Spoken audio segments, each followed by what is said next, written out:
Catherine sat at the Thanksgiving dinner table, quietly watching as her husband's family exchanged gifts with each other, except for her. Her mother-in-law, Monica, smirked. "Oh, we just forgot about you." Samson, her husband, laughed. So did Lillian and Janet, his two sisters. Catherine smiled back, her eyes cold. "That's okay, I didn't forget about you." Their laughter died as they opened the gift she handed over. And that was the moment their nightmare began. An outsider in her own family. For 6 years, Catherine had never truly been accepted into this family. Samson was close to his mother and sisters, an inseparable trio that she could never break into.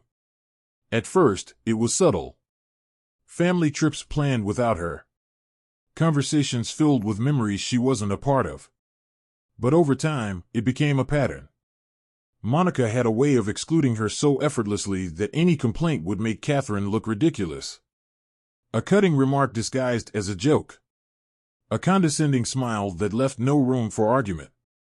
Lillian and Janet followed their mother's lead, throwing in their own barbs whenever they could. And Samson? He always told her to ignore it. That they didn't mean any harm. That she was overreacting. And she let it slide, because she loved him.